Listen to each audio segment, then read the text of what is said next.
Koppel, host of the Time for Coffee podcast, where you get first-hand career advice into the jobs and industries that interest you the most. And before we start today's show, I have a quick favor to ask you. If you haven't already, I'd be incredibly grateful if you give us a rating and a review on iTunes. And if you're like me, you need to do it now because you'll forget later and because it's the best way to help others who may be in search of career advice to find this free resource. So press pause if you haven't done it and do it right now. I'll wait. Thanks so much and enjoy today's show. Hey there, Java Junkies. Welcome to another K-Cup mini episode of Time for Coffee. By the way, K-Cups come in 3 sizes, single, double, and triple shots, or roughly 1 minute, 5 minutes, or 10 minutes in length. So if you don't have time to throw back an entire caffeinated career conversation, these K-Cup mini episodes of T4C can give you a quick caffeinated fix, whether you're on the go or you only have a few minutes to binge. So grab your mug and take a chug, because it's time for a caffeinated career triple shot K-Cup with my guest, April Rinne.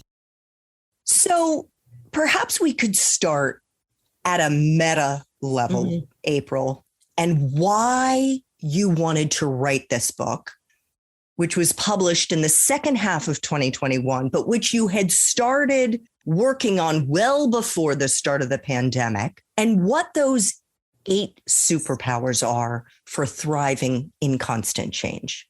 Sure. So I'll try to keep this brief. Interrupt me. We can make this a conversation in any way, shape, or form. But taking the first question first, this book, it's interesting. I mean, it's called Flux, right? Everyone's like, right, welcome to my life. Welcome to the world. It is in flux. And I'm like, yep.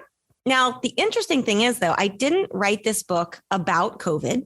I didn't write it about 2020 or 2021 or 2022, even though these things are incredible validation and acceleration of some of these ideas. I wrote it more fundamentally about humans' relationships to change and uncertainty and how much we struggle with not knowing what's going to happen, not knowing what to do, feeling confused and afraid and anxious about uncertainty. Because when we look towards the future, there's more uncertainty, there's more change, there's more unknowns. And oh no, that does not bode well if humans are not grooved to embrace it.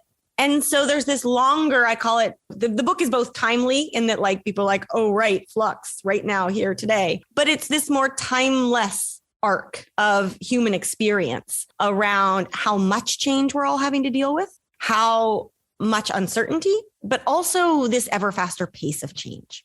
And what does that portend? And so in this light, and I'll just make this part really, really brief, but I like to say that I bring 3 lenses to change, and sort of 3 different things drove me or encouraged me to write it. One is most recently in this role as a futurist, right? Where I'm trying to help companies and organizations figure out like, where's the future heading and how do we fit into it, right?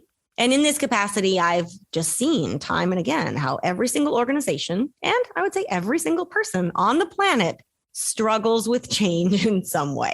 Not necessarily in the same way, but there's just so much need and room for improvement. And then second is this global piece that you mentioned, just in terms of my privilege and the gratitude I have for having had and continuing to have a very international global career that's exposed me to lots of different cultures and lots of different peoples and different ways of seeing and thinking and believing and working and all the rest. And what I saw there is that every single culture also struggles with change, but has developed different ways of seeing it and talking about it and figuring things out. And what I mean by this is there's just so much we can learn from one another if we can connect those dots. So part of what I want the book to do is connect those dots. And then last but not least, and I hope this resonates at least in some way for some of the people listening in today. If I go back to like, when did my journey to Flux begin? It's actually when I was in college. And I like to say that the third lens I bring is my human story, my lived experience with change and uncertainty. And for me, that story began when I was 20 and I was a junior in college, and both of my parents died in a car accident. And I know I've just sort of inserted a really hard topic into the conversation, and I want to be really clear. I love talking about this. And it's not fearful. It was a tragedy, but I'm not fearful of it. I've actually come to see it as one of the hardest things I endured, but one of the best things that actually led me to change how I saw myself and the future and what to do and how to make my way through. And really that sense of what do you do when you don't know what to do? Because in that instant, when I was 20, like everything I thought about the world and my future, it just kind of melted. I had no idea what I was supposed to do. And how was I supposed to rebuild my family? What was I supposed to do about my career? Right? I mean, it was all up for grabs. And so I offer that because I never would have imagined that I would write a book about this back then. But I look back and I go, oh, yeah, I mean, this is all guided by my own journey of peeling the layers back of my own onion, so to speak, to figure out not only what do you do when you don't know what to do, but how do you do something that can be uniquely you and add value to others and the world? So, but you were also, if I may jump in, because you also listened to your gut and your intuition, April, as a young person, and did not listen to the people who looked at you and said, why are you moving all over the place? Why are you studying this, that, and the other? You should just pick a lane and stay in that lane. Focus and climb that ladder. Now, yes, and I thank you for bringing this up, because I will say, and I do want to give the caveat that well before my parents died, when I was 5, I was interested in a lot of different things, and not in a scattered way. I was curious about everything, right? What do I want to be when I grow up? Everything. Like, don't make me pick. That seems so strange. And then, so that was already there. And the seeds of seeing my career a bit differently, and the seeds of not really seeing the ladder or the box that you're supposed to fit into as fitting me very well. But when they died, that added a whole other layer. And I'll frame it as it became very clear to me that I could die tomorrow. You could die tomorrow. Anybody I love, we all, no one knows how long we have. And I say this not to be morbid in any way, shape, or form, but it has this ability to kind of crystallize. Like the question that I started asking myself at that time, and have asked myself pretty much every day in some way, shape, or form ever since, is if I were to die tomorrow, what would the world, so not my ego, not social media, but the world, what would the world need me to do today? And it's this ability to kind of say, have I given life my all? And I can also say, in the aftermath of my parents' accident, I had a lot of people with all the love in their heart, people who are very concerned about me and my well-being. And I will be grateful for that forever, because I did have to figure it out. And I pretty much had to figure it out on my own, in terms of like, no one was going to take responsibility for me. But I had really well-meaning professors with your credentials. You should go work at a consulting firm or an investment bank. And I remember being, and I say this with lots of respect for consulting firms and investment banks. This is not criticism. This is me as a 20-year-old saying, if I die tomorrow, does the world need another consultant or investment banker today? I'm like, no, that is not the best use of my time. And that is not what the world needs. There is something else I'm being called to do. But I was also stuck with I don't know exactly what that thing is. I just know it's not this.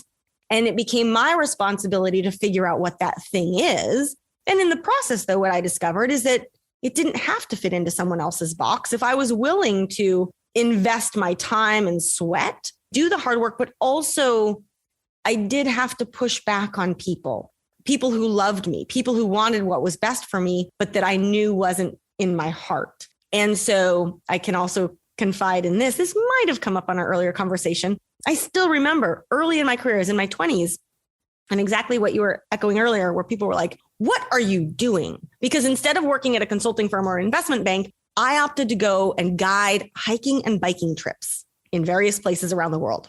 paid me a fraction of what an investment bank would have paid me, but exposed me to the world, allowed me to live for nearly 4 years without a permanent address, with a backpack and a journal and a quest to better understand how the rest of the world lived so that I could better know how I could serve.